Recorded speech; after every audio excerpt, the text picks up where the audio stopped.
Hello, everyone. This is Steve Smith, WCG Patient Radio. WCG is a company focused on the ethical, safe, and efficient conduct of clinical trials.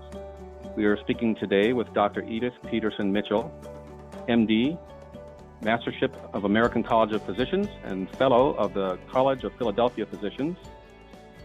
Dr. Mitchell is the Clinical Professor of Medicine and Medical Oncology in the Department of Medical Oncology and the Director of the Center to Eliminate Health Disparities and Associate Director of Diversity Affairs at the Sidney Kimmel Cancer Center at Thomas Jefferson University in Philadelphia. Dr. Mitchell is a retired Brigadier General, the first female physician to attain this rank in the history of the United States Air Force. Dr. Mitchell was the 116th President of the National Medical Association, and her research focuses on breast, colorectal, and pancreatic cancers and other GI malignancies involving new drug evaluation and chemotherapy, development of new therapeutic regimens, chemoradiation strategies for combined modality therapy, patient selection criteria, supportive care, and disparities in cancer. She's a principal investigator for an NCI Lead Academic Participating Site grant and received the 2018 Jefferson Health Achievement Award in Medicine. Dr. Mitchell currently serves on the NIH Council of Councils and previously served on the National Cancer Institute's Clinical Trials and Translational Research Advisory Committee and the National Cancer Institute's Blue Ribbon Panel. She's advisor to the President of the United States as a member of the President's Cancer Panel. Thank you for speaking with us today, Dr. Mitchell. Well, thank you so much for inviting me. It's really a privilege, and I'm pleased to be here. Well, we're thrilled to be speaking with you today. I'm going to tell our listeners about a topic of great interest to us all. Many people have seen in the national news that COVID-19 is hitting African American communities of lower socioeconomic status in our big cities very hard, disproportionately hard compared to the population in general. The BBC article, which I saw first, is the same basic content as people have seen in many newspapers and television broadcasts across the country. The title of the BBC article was "Coronavirus Wreaks Havoc in African American Communities." It points out that in Chicago, there's a similar situation as we have in other big cities. Black Chicagoans account for half of all coronavirus cases in the city at the time of that article, but it accounts for more than 70% of the deaths, despite the fact that only 30% of the population is African American in Chicago. The mayor of Chicago, Mayor Lori Lightfoot, is quoted in the article as saying underlying diseases like diabetes, heart disease, and respiratory illness were really prevalent, she says, in Black communities. She indicates she wants to do more to enforce social distancing, and there are other underlying problems. Her public health director, Dr. Already, indicates that everyone does not have access to a doctor in those communities, and also cites issues like food deserts and lack of walkable streets as contributing to this crisis. So I think I'd like to start with a question for you. Because I think a lot of people wonder, why does this situation exist? How did we get to this point, and what can be done about it? Is this something that we just have to accept, or is this a situation that can be changed? So, Steve, thank you so much for bringing up this topic. It's certainly one that many of us are concerned about. Various cities, Milwaukee, Michigan, Detroit, New Orleans, and Philadelphia. So there are a number of issues. First of all, there are fewer Blacks tested. Many of the testing sites are inconvenient and not located in communities where there is a high population volume. So lack of testing is one area. Lack of demographics on testing sites. Many of the databases, CDC, Johns Hopkins, and many states have not reported the demographics of the population of individuals tested or have tested positive. The death rate is recorded, of course. So what was first apparent was the increase and the differences in patients who unfortunately succumbed to COVID-19. But when you realize that if you look at all of the individuals who died of the disease, there are individuals who are at higher risk, and this, of course, includes the elderly, but also those with hypertension, heart disease, chronic bronchitis, or COPD, or any chronic lung condition, those with cancers, hypertension, and others are at a higher risk of dying. And in the African American community, these diseases all are at a higher risk and a higher level than in majority communities. Consequently, African Americans have greater risk factors for having poor consequences to COVID-19, and that is those not comorbidities, but having hospitalization, being in the ICU, and death. So, but there are a number of other factors. Go ahead. I'm guessing that to combat this, it helps to understand the actual reasons and the facts behind these health disparities. There's a historic basis for it, isn't there? And what are the actual facts? Why do these comorbidities exist? For a number of reasons. First of all, African Americans have more deep-seated inequities such as lack of paid sick leave, inadequate health insurance, income disparities, and lower rates of being insured, as well as access to medical facilities. So with all of these conditions, many African Americans are in occupations that do not allow them to work from home. Consequently, in the city of Philadelphia, the SEPTA, the bus drivers, the train drivers, all have been exposed, and we actually have a number of bus drivers that have died of the disease, and they say that they did not have access to preventive strategies such as the PPE, the mask, and other preventive strategies that we see on TV, and we're telling everybody to use masks if you're going to be near people, but the bus drivers didn't have access to that. So many individuals have occupations that do not allow them to work from home, and consequently, there's greater exposure of the disease or of the virus. So if you have no insurance, no access to testing, no use of preventive strategies, this increases the number of individuals who are at risk of exposure to the disease.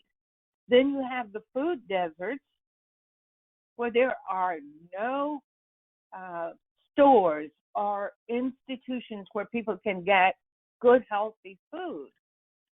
Consequently, we all know that nutrition contributes to your overall ability to withstand disease entities and to have better health.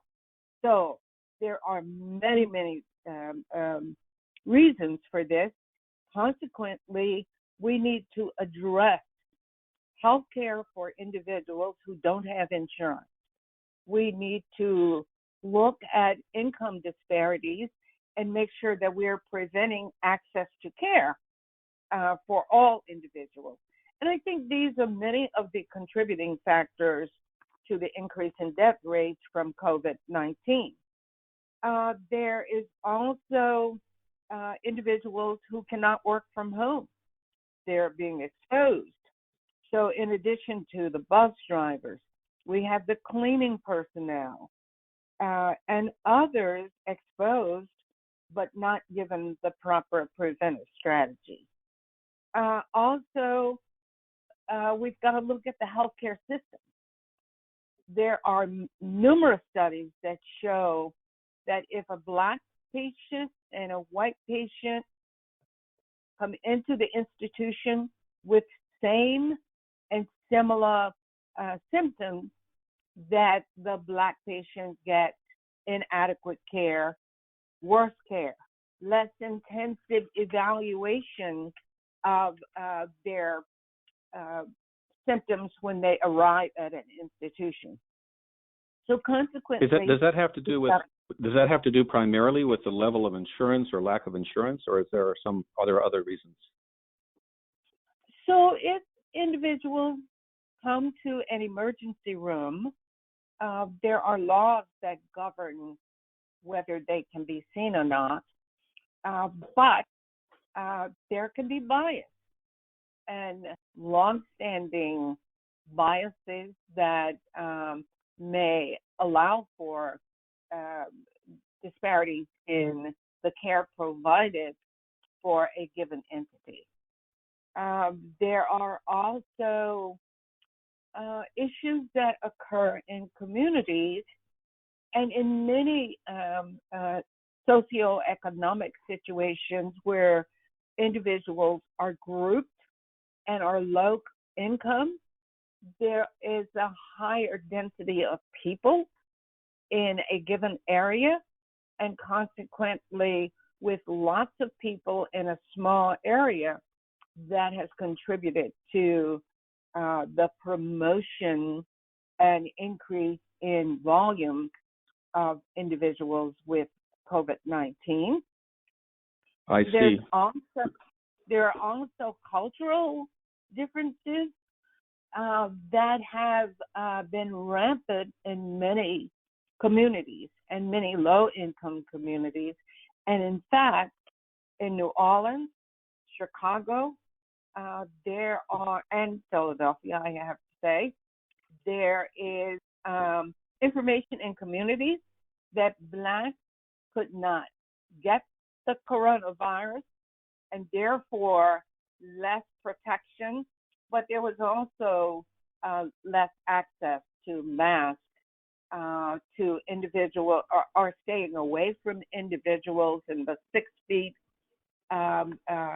given recommendations, so that many Blacks as well as Latinos have participated in church services or other community gatherings when they were not recommended according to the CDC, and the CDC, of course, meaning the Centers for Disease Control. So there has been a lack of adherence to recommended preventive strategies, and that probably has contributed as well.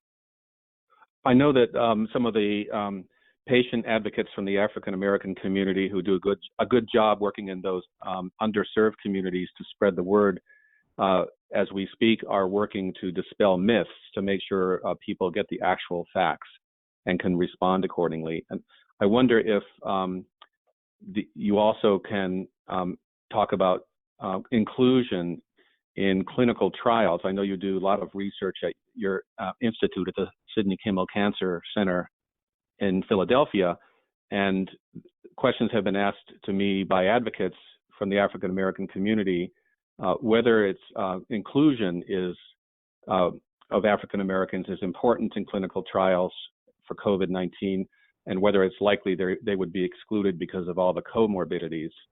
And I wonder if you could speak to that. So clinical trials are very, very important. And in many areas of medicine, there has been a lack of participation in clinical trials. Some because of cultural variances, but others seen by the investigators, in that there is the assumption that Blacks will not participate in clinical trials, and therefore they're not asked to participate. There's also the lack of physicians if you consider the fact that African Americans account for 13% of the United States population, but yet only 4% of physicians are Black. Consequently, we don't have the number of individuals so that patients can have a physician who has some similarity to them. And consequently, for me, many times patients come to see me, and it's a Black patient, and they are surprised to see that I am also African American. Consequently, we don't have enough doctors. And in fact, the number or percentage of African American physicians has not changed substantially over the last 30 to 40, even 50 years ago. So I think there are so many factors that contribute to the preponderance of disease in African American communities, and that preponderance of multiple diseases has contributed to the higher incidence of death from the coronavirus. So the question a lot of people might have is, my question too, is, are we getting any better as a country at distributing healthcare fairly? And where can we look for hope? Where are some of the places that are most important for advocates and everybody else and professionals in healthcare to apply their energy? I think a lot will be accomplished if we can increase access to care and the availability of excellent health care for patients. There are data showing that after the Affordable Care Act, that there was an increase in access to medical care. And in fact, in the cancer community, there have been studies to show that patients have lived longer, have better treatment of cancer if they had access to care through the Affordable Care Act. So ACA has been very important. Of course, there are many political discussions about the ACA, but you've got to go with the data. And the data show that individuals have better access to care and better cancer outcomes. And that means, of course, better care, living longer, and having a better quality of life. All of those have been demonstrated. So we must find some mechanism that individuals will have better access to care. Food deserts. We need to improve the nutrition for individuals. Consequently, that's an area that is being investigated now. And we should never assume that African Americans don't want to participate in clinical trials. They do, but they must be invited to participate, first of all, and we must have cultural competence in the healthcare providers such that individuals feel comfortable with their participation in clinical trials. Well, that is a wonderful thing that to point out, that if there was participation together by all the different stakeholders, including getting into those communities and knowing them and being present and having people from those communities in the medical world, there'd be better information. And you're giving us some hope that there are things which can in fact be addressed. Oh, absolutely. And I overemphasize nutrition. I think nutrition is so important. But in a situation where a caretaker head of household has limited resources to purchase food, and if they can spend $3 or $4 on vegetables, let's say, and yet they can get 99-cent hamburgers down the street, Yes. that caretaker or head of household has to make a decision. And consequently, the less expensive food, which has more salt and other ingredients of lower nutritional value, they have to make a choice. And we know that the usual choice is for the fast food. Consequently, we've got to be able to have individuals have access to good nutrition, good healthcare information, access to healthcare institutions. When you look at the large cities, just like Philadelphia, where the hospitals are closing and there's no access to care, they're in the neighborhoods where that care is much needed. But hospitals, of course, if they are not financially positive, they close.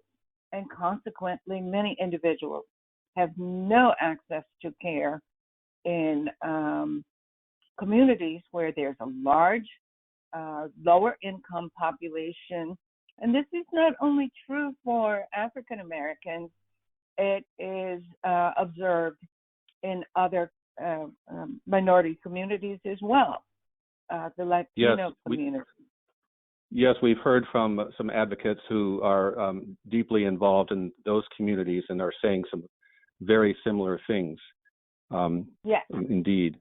So I want to tell our listeners that this is we've been speaking today to Dr. Edith Peterson Mitchell, who's clinical professor of medicine and medical oncology in the Department of Medical Oncology at the Sidney Kimmel Cancer Center in Philadelphia, Pennsylvania.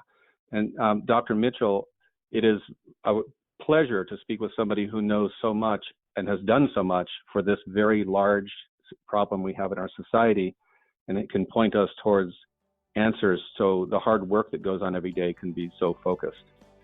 Thank you for joining us today. I'm sorry we're out of time, but we really appreciate your being with us. Thank you so much for this opportunity. It is my privilege to have been on the program today, and I look forward to talking with you again. Thank you. Thank you. Thank you.